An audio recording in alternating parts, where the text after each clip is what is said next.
اللہ کے حبیب صلی اللہ علیہ وسلم کی خدمت میں ایک شخص حاضر ہوا اور اس نے اذن جہاد طلب کیا. حضور میں جہاد پہ جانا چاہتا ہوں, مجھے اجازت مرحمت فرمائے. حضور نے فرمایا احی والدہ کا, کیا تیرے والدین زندہ ہیں؟ قالا نعم, عرض کی ہاں حضور میرے والدین زندہ ہیں. قالا ففیہما فجاہد, کہا جا ان کی خدمت کر, یہی تیرا جہاد ہے. ماں باپ کو بلکتا ہوا چھوڑ جائے اور آپ جہاد پہ چلا جائے, ماں فالج میں گری ہوئی ہے اور بیٹا تبلیغی گشت پہ چلا جائے, باپ تڑپ رہا ہے اور بیٹا پیر کی چوکھٹ پہ جھاڑو دیتا پھرے, اللہ راضی نہیں ہوگا. میں سچ کہتا ہوں, اپنے بھی خفا مجھ سے ہیں, بیگانے بھی ناخوش, کہ میں زہر حلاحل کو کبھی کہہ نہ سکا کند. بات وہی کہتا ہوں سمجھتا ہوں جسے حق, نئے ابلۂ مسجد ہوں نئے تہذیب کا فرزند. محمد عربی صلی اللہ علیہ وسلم سے بڑا پیر کون ہو سکتا ہے؟ لیکن حضرت وہ ویسے کرنی نہیں آ رہے. آقا کریم اپنے بٹن کھولتے ہیں اور کرن کی طرف, یمن کی طرف رخ کر کے لمبی سانسیں لیتے ہیں اور کہا میں رحمان کی خوشبو پا رہا ہوں. ایک دن صحابہ نے پوچھا بندہ نواز جس کے لیے تڑپتے ہو, جس کی ٹھنڈی ہوائیں آپ کو آ رہی ہیں, وہ آپ کا بڑا پیار کرنے والا ہے؟ کہا ہاں میرے سے بڑی محبت کرتا ہے. تو کہا پھر اتنی محبت کرتا ہے تو یمن تو دور نہیں ہے, بلال حبش سے آ گیا, سلمان فارس سے آ گیا, سہیب روم سے آ گیا, اور وہ یہاں یمن سے نہیں آ سکا. فرمایا اس کی بوڑھی اور نابینا ماں ہے جس کی خدمت اس کو نہیں آنے دیتی. اللہ اکبر. اب حضرت اویس کرنی نہیں آئے لیکن خیر التابعین کہلائے. آئے نہیں لیکن حضور ان کی یاد میں تڑپ رہے. اللہ, بلکہ حضور نے فرمایا کہ کوئی جائے اویس بن عامر کو ملے, اور جب ملے تو اس کو کہنا میری امت کی بخشش کی دعا کرے. جو ماں باپ کی خدمت کرتا ہے اس سے ثابت ہوا اس کی دعائیں قبول ہوتی. میں نے ایک روایت میں پڑھا ہے کہ جو آدمی روزانہ اپنے والدین کے لیے دعا کرے, والدین زندہ ہوں تب بھی, والدین فوت ہو گئے ہوں تب بھی, یہ عادت بنا لے, روزانہ ماں باپ کے لیے دعا کرے, ساری زندگی اس کے رزق میں بے برکتی نہیں آئے گی, اللہ اس کو رزق کی فراوانی عطا کر دے گا. اور جو والدین کے لیے دعا نہیں کرتا اللہ تعالیٰ کی رحمتوں سے محروم ہو جاتا ہے. حضرت ابو ہریرہ رضی اللہ تعالیٰ عنہ جب بھی ہاتھ اٹھاتے تھے تو یہ دعا کرتے تھے, اللہم اغفر لأبی ہریرہ ولأمی ولمن استغفر لہما, اے اللہ ابو ہریرہ کو بخش دے, حضرت ابو ہریرہ کی ماں کو بخش دے, اور قیامت تک جو ہم دونوں کے لیے بخشش کی دعا کرے اس کو بھی بخش دے. حضرت امام محمد بن سیرین ایک بزرگ ہوئے تابعی, جب بھی دعا کرتے تھے یہ دعا ضرور کرتے تھے, اے اللہ ابو ہریرہ کی بخشش کر دے.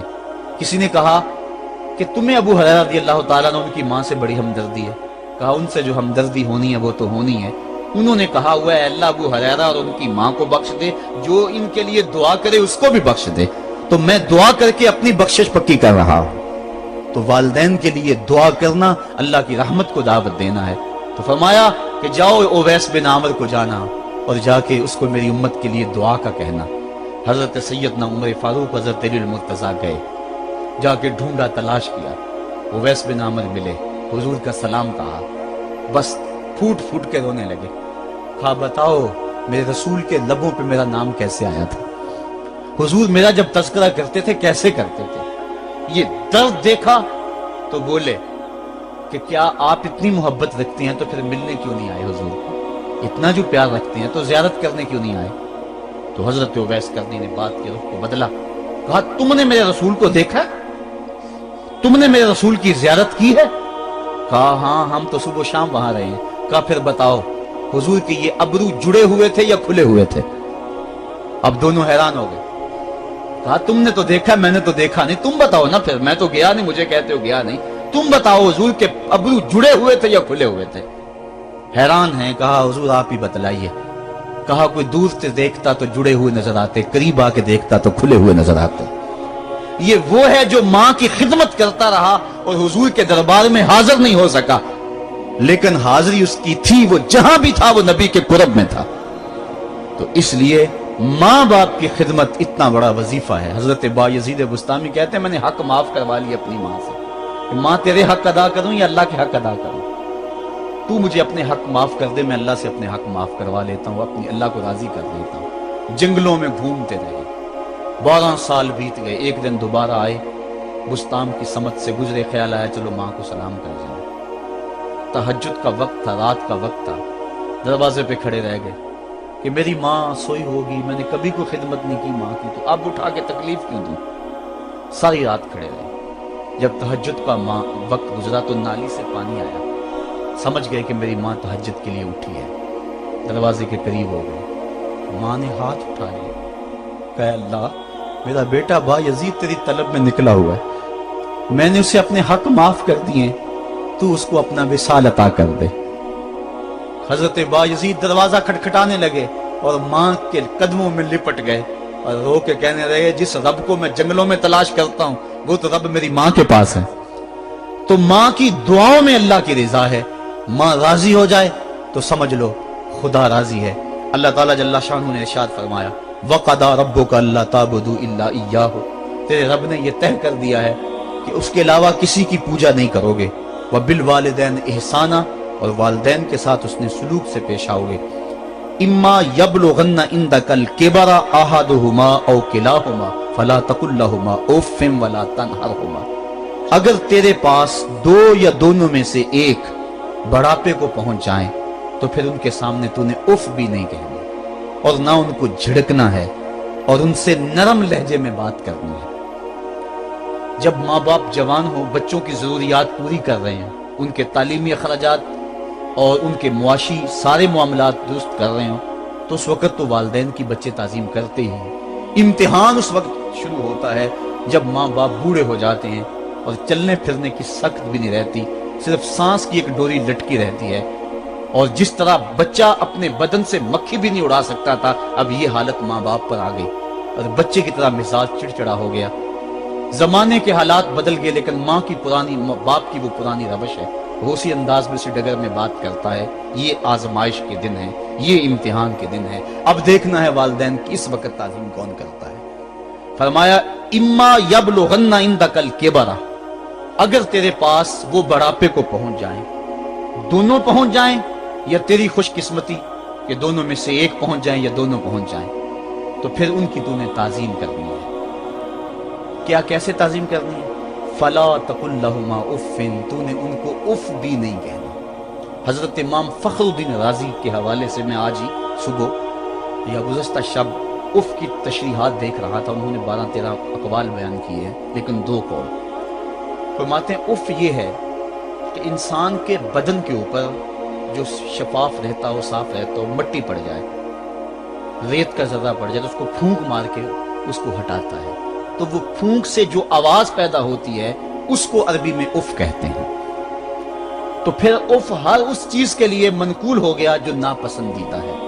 एक तो कौल ये है कि वालिदैन के सामने इस एहतियात से रहो। दूसरी बात आप फरमाते हैं उफ का मफहूम ये है कि जब माँ बाप बूढ़े हो जाएं तो बोलो बरास चारपाई पे निकल जाता है और इंसान उनको उठा के उनकी खिदमत करता है, सफाई करता है, कपड़े बदलता है। इंसान की तबीयत में जो फितरी नफासत है उसके तहत उसको माँ बाप से जो मकरूह और नापसंदीदा बू आती है उससे वो बचना चाहता है। वो नफरत माँ बाप से नहीं होती, वो नफरत उस बदबू से होती है जो माँ बाप के बदन से या चारपाई से या कपड़ों से उठ रही है। तो बंदा अपने जो है वो नाक पे कपड़ा रख लेता है उस बदबू से बचने के लिए।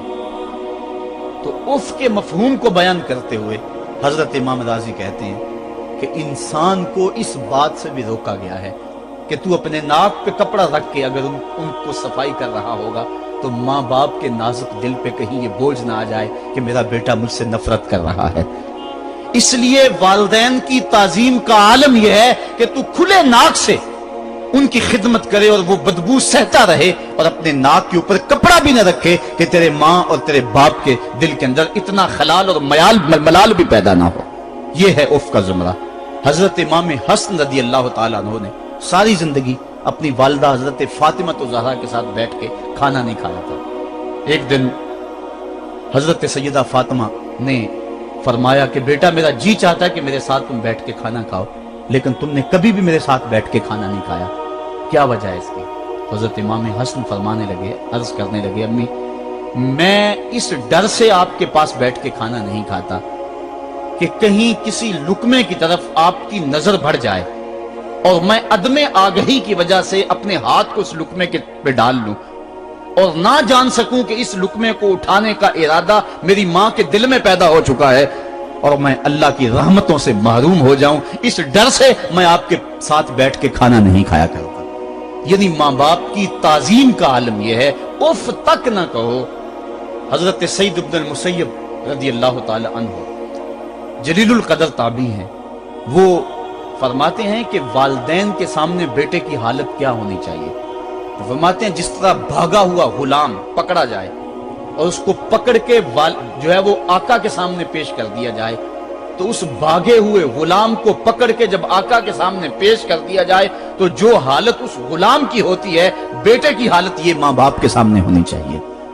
अब उन बेटों को सोचना चाहिए जो अपने माँ बाप को दकियानूसी का ताना देते हैं और समझते हैं ये ओल्ड फैशन है, इन्हें क्या पता जमाना कहां चला गया है, और उनके फैसलों को मुस्तरद करते हैं।